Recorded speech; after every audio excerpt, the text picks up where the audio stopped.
Hello guys, നമുക്കൊന്ന് മാതാപ്പുഴ വരെ പോയി വരാം. ട്വിൻഷാനന്റെ ഉമ്മന്റെ വീടാണ് മാതാപ്പുഴ.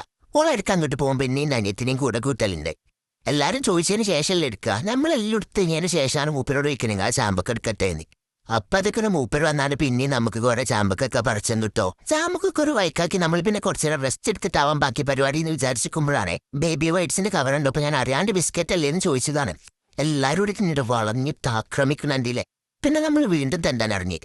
ചെക്കന് സൈക്കിൾ കണ്ടപ്പോ നമുക്ക് നുസ്റ്റടിച്ച്. അപ്പൊ ഞാൻ വിചാരിച്ചെന്ന് സൈക്കിൾ ഊട്ടിവെക്കാം. കുറേ വർഷത്തിന് ശേഷമാണ് ഊട്ടുന്നത്. ഞാൻ കെട്ടിമറിഞ്ഞ് വീഴും എന്നാണ് നിങ്ങൾ പ്രതീക്ഷിക്കുന്നത് അല്ല. കുറെ കാലത്തിന് ശേഷമാണെങ്കിലും ഞാൻ ഭയങ്കര പെർഫെക്റ്റ് ആയിട്ടാണ് തോട്ടിയത്. ഇവനാണ് നമ്മളെ കാർണോര്. ഇവനാണ് മുന്നിൽ നടന്ന് നമുക്ക് ഓരോ സ്ഥലവും കാണിച്ചു തരുന്നത്. അങ്ങനെ കാർണോര് നിർദ്ദേശപ്രകാരം നമ്മൾ അടുത്തതായിട്ട് പോണത് മീൻ പിടിക്കാനാണ്. കാർണോര് കുറെ നേരമായി ചൂണ്ടിട്ട് നിൽക്കുന്നത് വരെ ഒരു സാധനം കുടുങ്ങിയിട്ടില്ല. ചൂണ്ടലിന് ഒരു മീൻ കുടുങ്ങൂലെന്നുള്ള സത്യം നമുക്ക് മനസ്സിലായ സ്ഥിതിക്ക് ഇനി അടുത്തത് എന്ത് ചെയ്യും എന്നാലോചിച്ച് നിൽക്കുമ്പോഴാണ് പോയന്റെ വക്കത്ത് കുറെ ചെമ്മീൻ കുട്ടികളെ കണ്ടത്. പോയാൽ ചെമ്മീൻ ഉണ്ടാവുന്നുള്ളത് എനിക്കൊരു പുതിയ അറിവായിരുന്നേ. അങ്ങനെ നീണ്ട പരിശ്രമങ്ങൾക്കൊടുവിൽ നമുക്കൊരു ചെമ്മീൻ കുട്ടിനെ കിട്ടി. നമ്മൾ ഇത്രയും കഷ്ടപ്പെട്ട് അതിനെ പിടിച്ചത് പൊരിച്ച് തിന്നാനാണ് നിങ്ങൾ വിചാരിക്കുന്നുണ്ടാവില്ലേ. അല്ല, നമ്മൾ തിരിച്ച് അതിനെ വെള്ളത്തിൽ തന്നെ കൊണ്ടുപോയിട്ട് വാഴയോടൊപ്പം ഇതാ മറ്റൊരു മരവാഴ. പിന്നെ കാരണോർ അടുത്ത നിർദ്ദേശപ്രകാരം നമ്മൾ മാങ്ങയ്ക്ക് കല്ലെറിയാൻ പോയി. മാങ്ങ കുറച്ചധികം ഉയരത്തിലാണ്. എറിഞ്ഞു വീഴ്ത്തുക ഒരു ടാസ്ക് തന്നെയാണ്.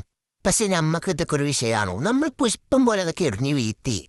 അതിനുശേഷം മാങ്ങയും തോളിലേന്തി നമ്മൾ പോയ വക്കത്തോട്ട് പോയി. മാങ്ങ അങ്ങനെ കുഞ്ഞുകുന അരിയുന്നു, മസാല ഇടുന്നു, നല്ല അടിപൊളി ആംബിയൻസിൽ അങ്ങനെ കുത്തിരുന്ന് തിന്നുന്നു. സംഭവം ഒരു ചെറിയ കാര്യമാണെങ്കിൽ എത്ര കാലമായി എല്ലാവരും കൂടെ അങ്ങനെ ഇരുന്നിട്ടൊക്കെ. പിന്നെ എല്ലാവരും തോണിയിൽ ഇറങ്ങി. ഞാൻ അവരെ ഇറങ്ങാനൊക്കെ സഹായിച്ചു കൊടുത്തു. പക്ഷെ ഞാൻ ഇറങ്ങില്ല. ഓരോ തോണെങ്ങാൻ അഥവാ മറന്നിക്കുകയാണെങ്കിൽ തോണി മറന്നിമെന്ന് ഓടിപ്പോയി ആരോടെങ്കിലും പറയാൻ പുറത്തൊരാൾ ഇരിക്കണ്ടേ. അല്ലാണ്ട് എനിക്ക് പേടിയായിട്ടൊന്നും ആരും വിചാരിക്കരുത് കേട്ടോ. അത് കഴിഞ്ഞിട്ട് നമ്മൾ പിന്നെ പാലത്തിന്റെ അവിടേക്ക് പാനിപ്പൂരി കഴിക്കാൻ പോയി. വെറൈറ്റി ടൈപ്പ് ഓഫ് പാനിപ്പൂരി അവിടെ ഉണ്ടേനി. ഏറെക്കുറെയൊക്കെ നമ്മൾ ട്രൈ ചെയ്ത് ഒരു പ്ലേറ്റിന് 40 രൂപയിൽ ഞാൻ പോയ ടൈമിൽ എനിക്ക് ഓത്തായിട്ട് തോന്നി. പിന്നെ ഓപ്പോസിറ്റ് കാണുന്ന കടയിൽ നല്ല വട കിട്ടും. നമ്മൾ എപ്പോഴും അവിടുന്ന് വടനെ ട്രൈ ചെയ്യല്. അപ്പോൾ ഒരു വെറൈറ്റിക്ക് പ്രാവശ്യം പാനിപ്പൂരി ട്രൈ ചെയ്തതാണ്. അപ്പോഴത്തേക്ക് തന്നെ ഇന്നത്തെ വിശേഷങ്ങൾ പറ്റുകയാണെങ്കിൽ ആ സബ്സ്ക്രൈബൊക്കെ ഒന്ന് ചെയ്തിട്ട് പോവുക.